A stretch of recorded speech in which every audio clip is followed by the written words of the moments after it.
வணக்கம் உறவுகளே! எல்லாம் எப்படி இருக்கீங்க? நல்லா இருக்கீங்களா? என்னடா எடுத்த உடனே கிச்சன் காமிக்கிறேன்னு பார்க்குறீங்களா? இது வந்து சாட்டர்டே நைட்டு எல்லாமே கிளீன் பண்ணி வச்சுட்டேன். ஏன்னா, இந்த சாமி ரூம்லாம் பார்த்தீங்கன்னா, ரொம்ப ஒரு மாதிரி அழுக்கா இருந்த மாரி இருந்தது. அதனால வந்துட்டு ரொம்ப இதெல்லாம் பிளாக்கா இருந்தது. அதெல்லாம் நல்லா டிஷ்யூ பேப்பர் வச்சு தொடச்சிட்டு நல்லா கிளீன் பண்ணி வச்சுட்டேன். அப்பப்போ கிச்சனு அண்டு சாமி ரூம் 2ம் வந்து சுத்தமா இருந்தா தான் எனக்கு ரொம்ப பிடிக்கும். ஏன்னா வந்துட்டு ஏதோ ஒரு அழுக்கு நம்ப மேல இருக்கிற மாரியே ஒரு ஃபீல் இருக்கும். அதெல்லாம் ஓரளவுக்கு முடிஞ்ச அளவு எல்லாமே கிளீன் பண்ணி வச்சுட்டேன்.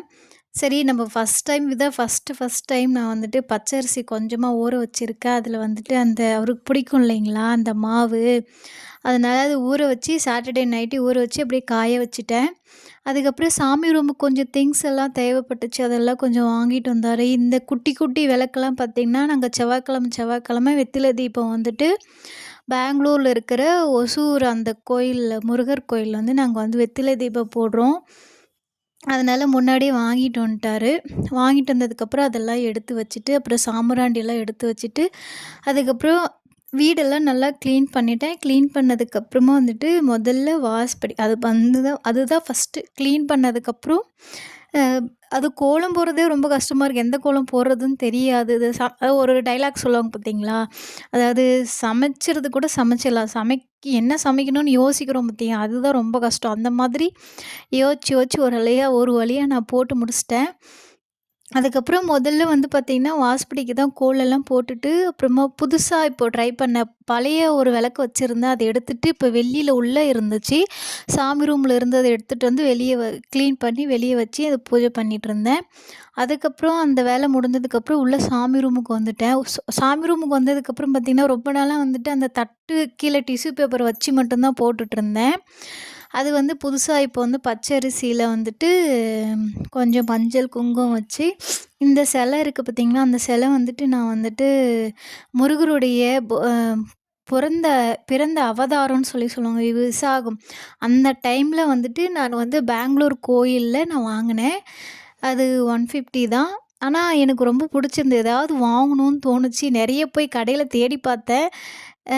இந்த சிலை எனக்கு ரொம்ப புடிச்சிருந்தது. அதனால சரின்ட்டு வாங்கிட்டு வந்தேன். ஆனா அன்னைக்கு தான் வந்து பச்சரிசி வச்சு வச்சிருக்கேன். இன்னைக்கு தான் டைமே இருக்கு. அந்த ஞாபகமே இன்னைக்கு தான் வந்துச்சு எனக்கு. அதுக்கப்புறம் இது வந்துட்டு நாங்க அட்சய திருத்தினன்னு வாங்குனேன். நான் சேர்த்து வச்ச காசுல கொஞ்சம் கொஞ்சமா சேர்த்து வச்சேன். ஒரு 2 வருஷம் சேர்த்து வச்ச காசுல நான் வந்துட்டு வாங்கினேன். அது சொல்லும்போது எனக்கும் ரொம்ப பெருமையா இருக்கு. அந்த வேல் வாங்கினேன் அப்படின்னு சொல்லும்போது எனக்கு ரொம்ப சந்தோஷமா இருந்துச்சு.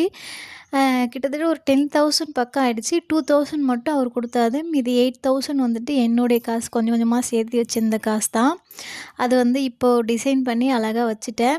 அதுக்கப்புறம் நெறைய விளக்கு வந்துட்டு நெறைய அழுக்கழுக்கெல்லாம் இருந்ததெல்லாம் வாஷ் பண்ண போட்டுட்டேன். சிம்பிளா இப்பல்லாம் எனக்கு வந்துட்டு முருகர மட்டும் கும்பிடணும்னு தோணுது. ஏன்னு தெரியல. எனக்கு எல்லா சாமியுமே பிடிக்கும். ஆனா ரொம்ப அன்பு வந்துட்டு பார்த்தீங்கன்னா, முருகர் தான் எனக்கு ரொம்ப புடிச்சிருக்கு.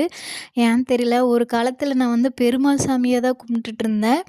இப்போ வந்துட்டு நான் ஏதோ ஒரு நகை வாங்குனாலும், இல்ல ஒரு சின்னதா ஒரு பொருள் வாங்குனாலும், எல்லாமே வந்து பார்த்தீங்கன்னா, அவருடைய பாதத்தில வச்சுட்டு தான் நான் அப்புறமா எடுப்பேன். சப்போஸ் இல்ல அ ப ஏதாவது வாங்கியிருக்கோம், பீரோவுல வைக்கணும் அப்டின்னா, அங்க வைக்காம அவருடைய பாதத்திலேயே வச்சிருப்பேன். இது வந்து ஆடிப்பெருக்குக்கு என்னவோ வாங்குனது. இன்னொரு கோல்டு வந்து பார்த்தீங்கன்னா, இது எங்க மாமியார் வாங்கி குடுத்தாங்க 1 கிராம்ல.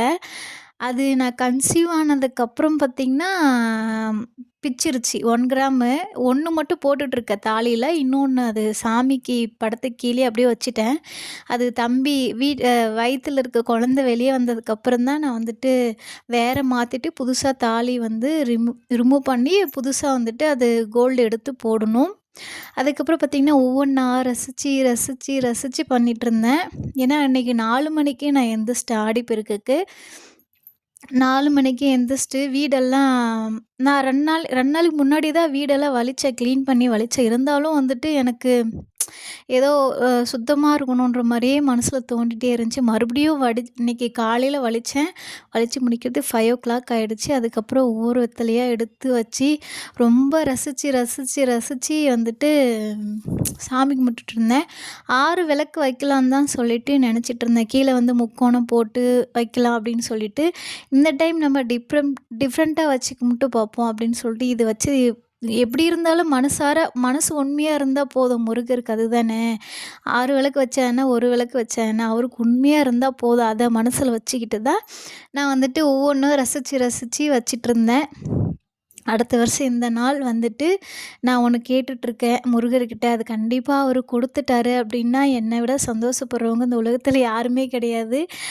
அதுக்காக சரி அதெல்லாம் மனசுல நெனச்சுக்கிட்டே ஒவ்வொன்னா ரசிச்சு வச்சுட்டுருந்தேன். இந்த பூவெல்லாம் நேத்தே வாங்கிட்டு வந்துட்டாரு. ஃப்ரெஷ்ஷா இருக்கிற பூ வாங்கிட்டு வாங்கன்னு சொல்லிட்டு நேத்தே நான் சொல்லிட்டேன். நான் போயிருந்தேன் அப்டின்னா, ஏதாவது குண்டு மல்லிப்பூவு, அப்புறமா பச்சை முல்லை, பால் முல்லை இது கண்டிப்பா ஏதாவது வாங்கிட்டு வந்திருப்பேன். எவ்வளோ ரேட்டா இருந்தாலும். இவருக்கு அது அந்த அளவுக்கு பொண்ணுங்க லெவலுக்கு அவருக்கு யோசிக்க தெரியலன்னு நெனைக்கிறேன். ஏன்னா, நான் தான் எல்லாமே பூஜை எல்லாமே நான் தான் பார்த்துப்பேன். அவரு வாங்கிட்டு வந்து மட்டும் குடுப்பாரு. ஸோ, அந்த ஒரு இதுவாவது நமக்கு குடுத்துருக்காரே கடவுள், அந்த ஒரு பாக்கியமாவது குடுத்துருக்காரேன்னு மனசுல வச்சுக்கிட்டு, நான் எதுவும் பேச மாட்டேன். நானா போம்போது மட்டும் தான் அந்த வாசனை உள்ள பூவ வாங்கிட்டு வருவேன். மத்தபடியில இவரு வந்துட்டு சாமந்தி பூ, ரோஸ் இது 2 தான் வாங்கிட்டு வருவாரு. ஏன்னா, அவருக்கு தெரியாது, வாங்க தெரியாது. மத்தபடி ஒண்ணும் இல்ல. சாமிக்கு என்ன கேட்டாலும் அவரு வாங்கிட்டு வந்து தந்துருவாரு. இதுதான் எங்க வீட்ல ஃபர்ஸ்ட்டு நான் வந்துட்டு 6 வருஷம் ஆச்சு கல்யாணம் ஆயி. ஆனா, நாங்க வந்துட்டு பெங்களூர்ல இவரு ஒர்க் பண்றதுனால, நாங்க தனியா வந்துட்டு ஒரு 2 இயர்ஸ் ஆச்சு. நான் ஃபர்ஸ்ட் டைம் இப்ப தான் நான் வந்து இப்ப வந்துட்டு ஆடி கிருத்திகை ஃபர்ஸ்ட் டைம் கும்பிடுறேன். அடுத்த வருஷம் நான் சிம்பிளா தான் கும்பிட்டுருக்கேன். ஏன்னா, எனக்கு தெரியல இதான் ஃபர்ஸ்ட் டைமு. எப்படி என்னான்னு தெரியல. அம்மாவுக்கும், ஆயாவுக்குலாம் ஃபோன் பண்ணி கேட்டேன். அவங்க வந்துட்டு அவங்களுக்கு தெரிஞ்சத ஓரளவுக்கு சொன்னாங்க. எனக்கு தெரிஞ்சத நான் வந்துட்டு நான் முருகனுடைய அன்பு மற்றும் போதும் அப்படின்ற மாரி எனக்கு தெரிஞ்சத நான் வந்துட்டு சாமி கும்பிட்றதுக்காக எனக்கு தெரிஞ்ச மாரி நான் பண்ணிட்டுருந்தேன். கண்டிப்பா அடுத்த வருஷம் இந்த நாள் நான் ஒரு ஆசைப்பட்டது ஒண்ணு குடுத்துட்டாருன்னா, கண்டிப்பா இத விட கொஞ்சம் நல்லதா பண்ணலாம் அப்படின்னு சொல்லி நெனச்சிட்டுருக்கேன் மனசுல. கண்டிப்பா எனக்கு நிறைவேத்தி குடுப்பார் முருகர். அந்த நம்பிக்கை எனக்கு இருக்கு. அதுக்கப்புறம் ஒரு வழியா ஒரு சாமி கும்பிட்டு முடிக்கிறதுக்கு கிட்டத்தட்ட ஒரு 7:00 ஆயிடுச்சு. எல்லாமே பார்த்து பண்ணிட்டு, எனக்கு ரொம்ப பிடிக்கும். இந்த சாமி கும்பிட்றது அதெல்லாம் எனக்கு ரொம்ப பிடிக்கும். அன்னைக்கு அது எனக்கு தூக்கமே வராது. எ எப்படா எந்திரிப்போம் அப்படின்ற ஒரு தாட்டே இருக்கும் எனக்கு. அந்த மாரி தான் நான் அன்னைக்கு ஆடி கிருத்திகை நானு செஞ்சிட்டுருந்தேன். ஏன்னா, ஒவ்வொரு விஷயமும் வந்துட்டு ஏன்னு தெரியல மேரேஜுக்கு அப்புறம் சாமி கும்பிட்றதுன்னா எனக்கு அவ்ளோ பிடிக்குது. இந்த நகை அந்த மாரி ட்ரெஸ்ஸு வாங்குறத விட சாமி கும்பிட்றதுன்னா எனக்கு ரொம்ப இஷ்டம். அதுதான் ரொம்ப பிடிக்குது ஏன்னு தெரியல. ஓகே நண்பர்களே, இதுதான் எங்க வீட்டு ஆடி கிருத்திகை. சிம்பிளா தான் முடிஞ்சுச்சு. கண்டிப்பா அடுத்த வருஷம் இந்த நாள் இன்னும் கொஞ்சம் பெருசா கிராண்டா பண்ணுவோம். உங்களுக்கு பிடிச்சிருந்தா லைக் பண்ணுங்க, ஷேர் பண்ணுங்க, சப்போர்ட் பண்ணுங்க உறவுகளே. நம்ம சேனல் பிடிச்சிருந்தா மறக்காம சப்ஸ்கிரைப் பண்ணிக்கோங்க.